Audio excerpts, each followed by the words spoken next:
الحمد لله نحمده ونستعينه ونستغفره ونؤمن به ونتوكل عليه ونعوذ بالله من شرور أنفسنا ومن سيئات أعمالنا من يهده الله فلا مضل له ومن يضلله فلا هادي له وأشهد أن لا إله إلا الله وحده لا شريك له وأشهد أن سيدنا ومولانا محمدا عبده ورسوله صلى الله تعالى عليه وعلى آله وأصحابه وبارك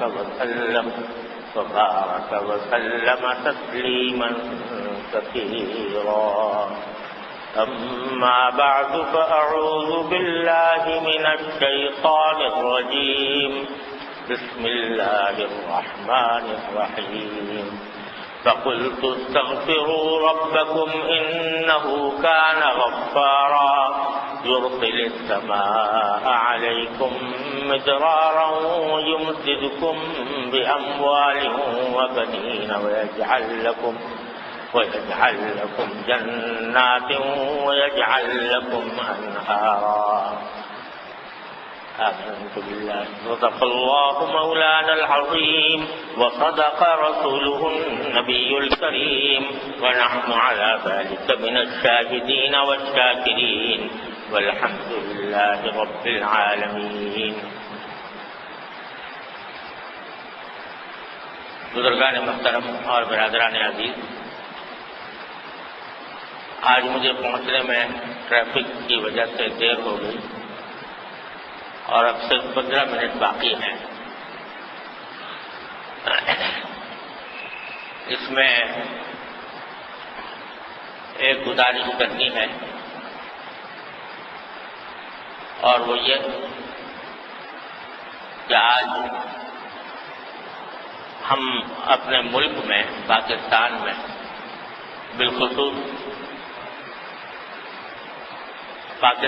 بالخصوص اور پورے عالم اسلام میں عموماً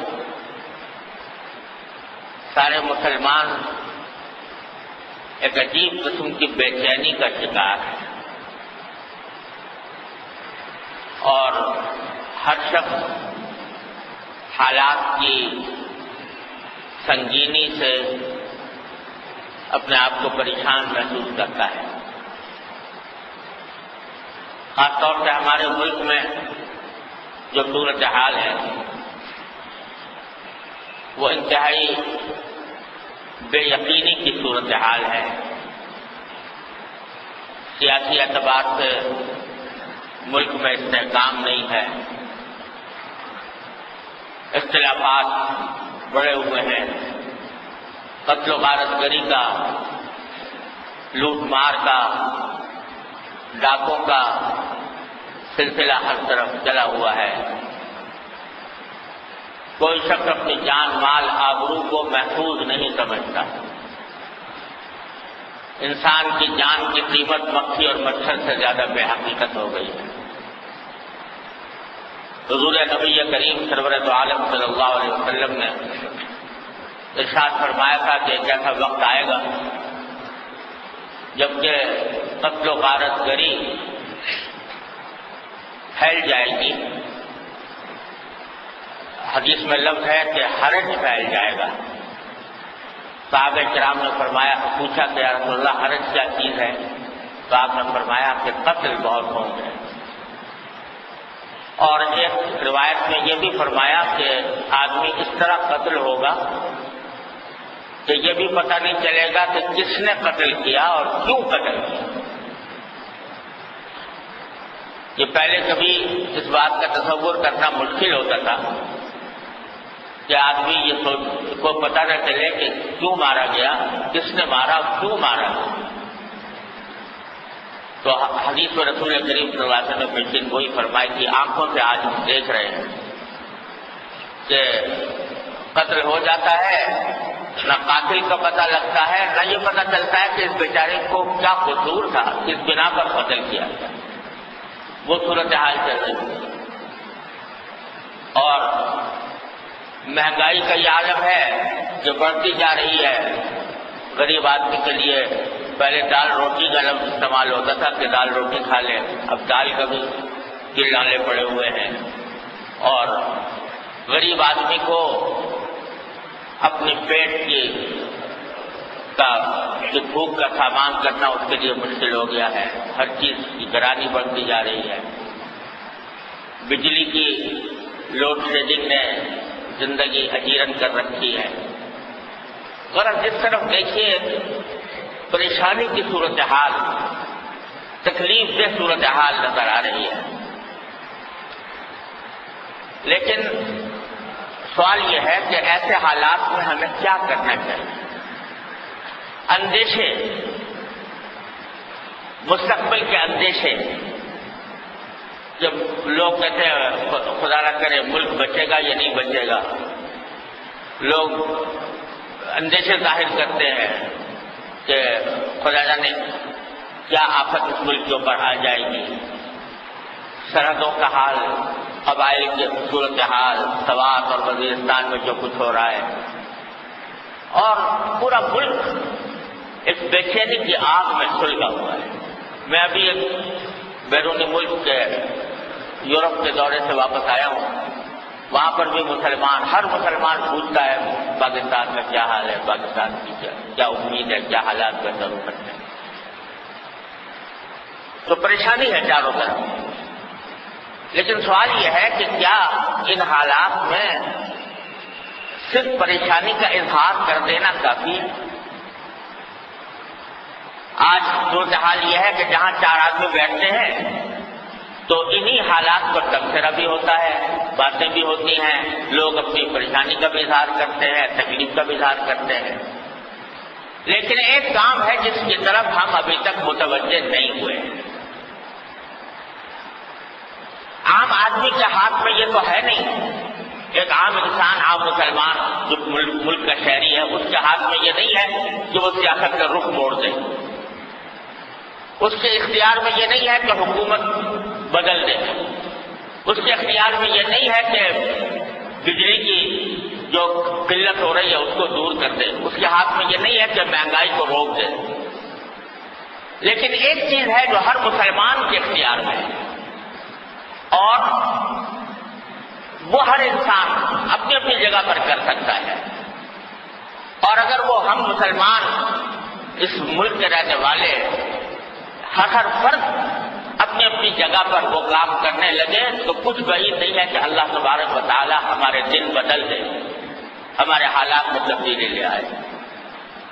وہ کیا ہے کہ قرآن کریم نے یہ فرمایا تھا کہ ما اصابکم من مصیبت فبما کسبت ایدیکم ویعفو عن کثیر.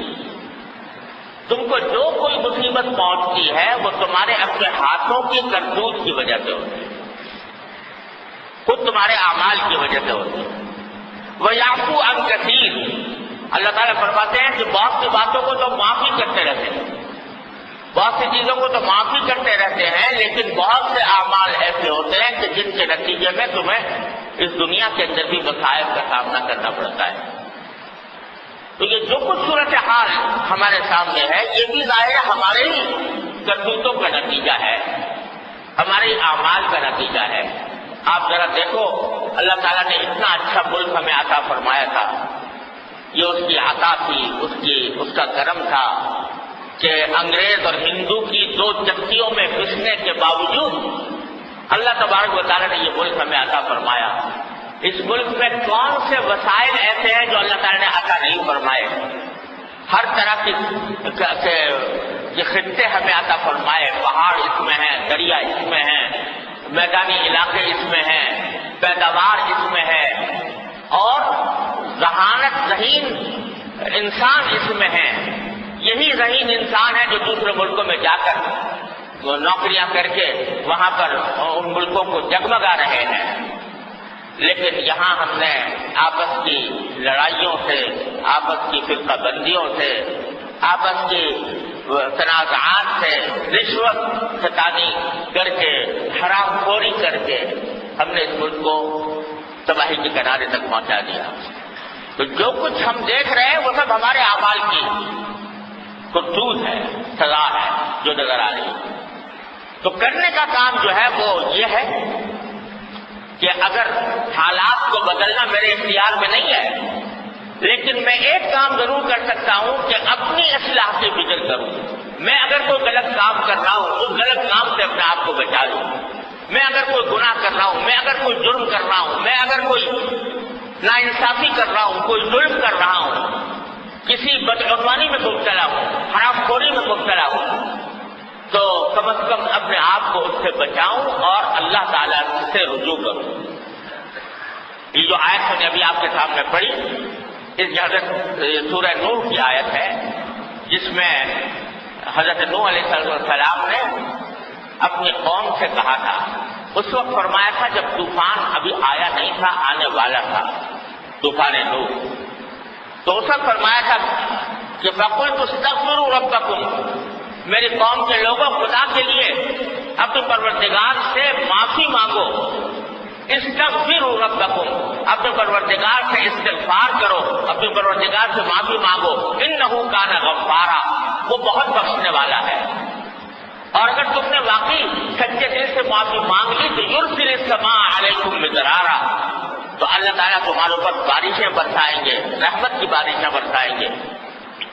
وَيُمْدِدْكُمْ بِأَمْوَالٍ وَبَنِينَ وَيَجْعَلْ لَكُمْ جَنَّاتٍ وَيَجْعَلْ لَكُمْ أَنْهَارًا، کہ اللہ تعالیٰ پھر تمہیں دولت بھی دیں گے اور افرادی طاقت بھی دیں گے اور تمہارے لیے باغات اور تمہارے لیے دریا جاری کر دیں گے۔ مَا لَكُمْ لَا تَرْجُونَ لِلَّهِ وَقَارًا، کیا تم کیوں اللہ تبارک و تعالیٰ کے رحمت کی قدر نہیں کر پہچانتے؟ تو یہ پیغام دیا تھا حضرت نوح علیہ السلام نے طوفان آنے سے پہلے، عذاب آنے سے پہلے، آفت اور مصیبت کے آنے سے پہلے۔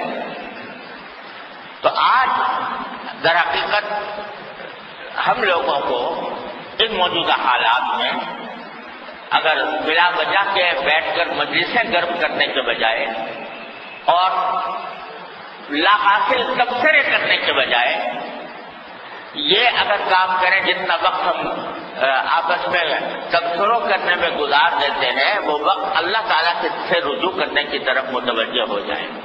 یہ بتائیے ہم میں سے اچھا اپنے گریبان میں منہ ڈال کر دیکھیں اور سوچیں کہ ان حالات کا شکوہ ہم نے کتنی مرتبہ کیا، کہاں کہاں کیا، کتنی مجلسوں میں کیا، دن رات کرتے رہتے ہیں۔ لیکن یہ بتائیے کہ ہم میں سے ہر شخص یہ سوچے مجھ سمیت کہ آیا یہ شکوہ کرنے کے ساتھ کبھی اللہ تعالیٰ کی طرف بھی رجوع کیا؟ کبھی 2 رکعتیں پڑھ کے اللہ تعالیٰ سے نماز حاجت پڑھ کے اللہ تعالیٰ سے مانگا کہ یا اللہ یہ مصیبت آ رہی ہے، ان حالات میں ہم گرفتار ہیں، پریشان ہیں، مصیبت زدہ ہیں اور اپنے اعمال کی بدولت ہم اس مقام تک پہنچ چکے ہیں۔ اللہ آپ کے قبضے قدرت میں سب کچھ ہے، آپ دلوں کو بدلنے والے ہیں، آپ حالات کی تبدیلی کرنے والے ہیں، یا اللہ ہمارے گناہوں کو معاف فرما دیجیے، ہماری شامت اعمال کو دور فرما دیجیے اور ہمیں ان حالات سے نجات عطا فرما دیجیے۔ ہم میں سے اصل گریبان میں منہ ڈال کر ذرا سوچیں کیا کبھی ایسا کیا؟ تبصرے بہت ہو رہے ہیں، ہر مجلس میں ہو رہے ہیں، جہاں 4 آدمی بیٹھتے ہیں تو سیاست پر گفتگو ہو رہی ہے، مہنگائی کے پکا رونا رویا جا رہا ہے اور حالات کی خرابی کا شکوہ ہو رہا ہے، لیکن آیا جتنا وقت اس کام میں صرف کیا اس کا 10واں حصہ بھی اللہ تعالیٰ کی طرف رجوع کرنے میں صرف کیا کبھی؟ اگر نہیں کیا تو بھائی آج میں اپنے آپ سے اولاً اور آپ حضرات سے بالواسطہ یہ گزارش کرتا ہوں کہ ہم میں سے ہر شخص اب اللہ تعالیٰ کی طرف رجوع کرنے میں لگ جائے، اللہ تعالیٰ سے رجوع کرنے میں۔ ایک زمانہ تھا، بہت دور کی بات نہیں ہے، ہندوستان میں جب مسلمانوں پر کوئی عام آفت آیا کرتی تھی تو لوگ اللہ تعالیٰ کی طرف متوجہ ہوتے تھے۔ اس وقت کی شاید آپ میں سے جن حضرات نے وہ زمانہ دیکھا ہو ان کو یاد ہو کہ گھر گھر آئے کہ کریمہ کا ختم ہو رہا ہے اور دعائیں مانگی جا رہی ہیں، اللہ تعالیٰ سے رجوع کر رہے ہیں۔ لیکن آج ہمارے اوپر آفت یہ آ گئی ہے کہ ان سب مصائب کا شکار ہونے کے باوجود اللہ تبارک و تعالیٰ کی طرف رجوع کی طرف توجہ نہیں ہوتی. باوجود ان حالات کی خرابی کے، باوجود اس تمام مصیبت کے جو ہمارے اوپر پڑی ہوئی ہے، گناہ ہے جو اسی طرح چل رہے ہیں. فسق و فجور کے اندر کا بازار پھر بھی گرم ہے. اسی جہاں لوگوں کو 2 وقت کی روٹی کھانے کو میسر نہیں ہے، وہاں لاکھوں روپیہ جو ہے وہ گناہوں پر صرف کیا جا رہا ہے. یہ حالات موجود ہیں اور اللہ تعالیٰ کی طرف رجوع کرنے کی طرف توجہ نہیں ہے، اللہ تعالیٰ سے مانگنے کی طرف توجہ نہیں ہے. یہ سب سے زیادہ خطرناک صورتحال ہے. کسی شاعر نے کہا تھا کہ ڈوبنے والوں کو موجوں نے بہت کچھ پلٹا، ڈوبنے والوں کو موجوں نے بہت کچھ پلٹا، رخ مگر جانب ساحل نہیں ہونے پاتے. باوجود کہ موجیں پلٹ رہی ہیں، دیکھ رہے ہیں کہ طوفان آ رہا ہے، لیکن رخ ساحل کی جانب ہونے کے بجائے الٹے رخ پر جا رہے ہیں. تو آج بھی اگر ہم یہ حقیقت سمجھ لیں کہ اس کائنات کا سارا نظام اللہ جل جلالہ کے حکم سے، اس کی مشیت سے چل رہا ہے، اس کو راضی کر لو، اللہ تعالیٰ کو راضی کر لو اور اللہ تعالیٰ سے رجوع کرو، اس سے مانگو، اس سے استغفار کرو، توبہ کرو، تو کچھ بعید نہیں ہے کہ اللہ تبارک و تعالیٰ ہمارے ان حالات کو بدل دے. قتل و غارت گری کا، ڈاکے کا، اس سے تو لوگ بہت سناتے ہیں، فلاں جگہ یہ ہو گیا، فلاں جگہ یہ ہو گیا، فلاں جگہ یہ ہو گیا. لیکن کیا کبھی اللہ تبارک و تعالیٰ سے بھی مانگا، دھیان دے کر، توجہ دے کر، وقت لگا کر کہ بھائی 2 رکعتیں صلاۃ حاجت کی پڑھ کے ہم اللہ تعالیٰ سے مانگ رہے ہیں؟ تو میری گزارش یہ ہے کہ خدا کے لیے ہم اس طرف متوجہ ہو جائیں جو حضرت نوح علیہ السلام نے پیغام دیا تھا. استغفار کریں، کثرت سے استغفار. فَقُلْتُ اسْتَغْفِرُوا رَبَّكُمْ، اپنے پروردگار سے استغفار کرو. چلتے پھرتے اٹھتے بیٹھتے استغفار کو اپنا ورد زبان بنائیں. استغفر اللہ ربی من کل ذنب واتوب الیہ، استغفر اللہ ربی من کل ذنب واتوب الیہ. یہ بڑا عظیم ہتھیار ہے جو اللہ تبارک و تعالیٰ نے ہر صاحب ایمان کو عطا کرنا ہے. استغفار کی کثرت کریں. اور میں تو یہ گزارش کروں گا کہ ہر مسلمان دن میں کم از کم 1 مرتبہ نماز حاجت کی نیت سے 2 نفلیں پڑھ کر، نماز حاجت کی نیت سے 2 نفلیں پڑھ کر اللہ تبارک و تعالیٰ کے سامنے استغفار بھی کرے، ساری امت کی طرف سے کرے، اور اس حالات کی درستی کے لیے اللہ تعالیٰ سے دعا کرے، رو کر دعا کرے، گڑ گڑا کر دعا کرے. اللہ تبارک و تعالیٰ سے اب جو شکوہ ہم آپس میں مجلس میں بیٹھ کر کرتے رہتے ہیں، اللہ تعالیٰ کے سامنے پیش کریں گے. اللہ ہمیں مشکل میں مبتلا ہے، اپنی رحمت سے ہمیں اس سے نکال لیجیے. اور ہو سکے اس کا بھی اگر اہتمام ہو کہ محلے آیت کریمہ کا ختم ہو، آیت کریمہ پڑھے. قرآن کریم میں ہے کہ یہ آیت کریمہ جو ہے لا الہ الا انت سبحانک انی کنت من الظالمین، یہ آیت کریمہ لا الہ الا انت سبحانک انی کنت من الظالمین، یہ وہ کلمہ ہے جو حضرت قرآن کریم میں ہے کہ حضرت یونس علیہ السلام جب مچھلی کے پیٹ میں گئے تو وہاں سے انہوں نے اللہ تعالیٰ سے فریاد کی اور یہ پکارا کہ لا الہ الا انت سبحانک انی کنت من الظالمین. تو قرآن اس واقعے کو بیان کر کے قرآن کریم فرماتا ہے کہ جب انہوں نے ہمیں اس طرح پکارا لا الہ الا انت سبحانک انی کنت من الظالمین فنجیناہ من الغم، تو ہم نے یونس علیہ السلام کو اس گھٹن سے نجات عطا فرما دی. مچھلی کے پیٹ میں جو جانے سے جو گھٹن تھی اس کو نجات عطا فرما دی. پھر اتنا ہی نہیں، آگے قرآن فرمایا وَكَذَلِكَ نُنْجِي الْمُؤْمِنِينَ، اسی طرح ہم مومنوں کو، ایمان والوں کو نجات دیتے ہیں. تو ہمارے میرے شیخ حضرت عارفی صلی اللہ تعالیٰ عنہ فرمایا کرتے تھے کہ یہ جو جملہ فرما دیا کہ کذالک ننجی المؤمنین، اسی طرح مومنوں کو نجات دیتے ہیں، تو کیا اس کا مطلب یہ ہے کہ ہر مسلمان جائے گا مچھلی کے پیٹ میں اور وہاں سے اس کو نجات ملے گی؟ ظاہر ہر ایک کو نہیں ہوئی، واقعہ ہو گیا. لیکن جو آگے فرمایا کہ ہم اسی طرح مومنوں کو نجات عطا فرماتے ہیں، اس کے معنی یہ ہے کہ جس طرح کی گھٹن میں حضرت یونس علیہ السلام مبتلا ہوئے تھے، اس طرح مسلمان آئندہ بھی ہو سکتے ہیں گھٹن میں مبتلا، جب بھی گھٹن میں مبتلا ہو تو وہ ہمیں پکارے لا الہ الا انت سبحانک انی کنت من الظالمین، تو ہم ان کو نجات دیں۔ کذالک ننجی المؤمنین، اسی طرح مومنوں کو نجات دیتے ہیں۔ اس لیے بزرگوں کا یہ معمول رہا ہے کہ ایسے حالات میں وہ اس آیت کریمہ کا ورد کرتے ہیں، چلتے پھرتے بھی ورد کریں اور گھروں کے اندر بھی مل کر بیٹھ کر ورد کریں اور اس کا ختم کریں، استغفار کی کثرت کریں اور آیت کریمہ کی کثرت کریں اس حالات میں۔ تو بجائے یہ تبصرہ کرنے سے کچھ حاصل نہیں۔ اگر بیٹھ کے چند گھنٹے گزار لیے تو تبصرہ کر لیے فلاں نے یہ کیا فلاں نے یہ کیا، کیا ہوا اس سے، کیا نتیجہ نکلا؟ کچھ بھی نہیں۔ لیکن اللہ تعالیٰ کی طرف رجوع ہوں گے تو کچھ بعید نہیں ہے کہ اللہ تبارک و تعالیٰ اپنے فضل و کرم سے، اپنی رحمت سے ہمارے گناہوں کو معاف فرما دے اور ہمارے حالات کی اصلاح فرما دے۔ بس یہ گزارش کرنے کی اللہ تبارک و تعالیٰ اپنی رحمت سے مجھے بھی اور آپ کو بھی اس پر عمل کی توفیق عطا فرمائے۔ وآخر دعوانا الحمد للہ رب العالمین۔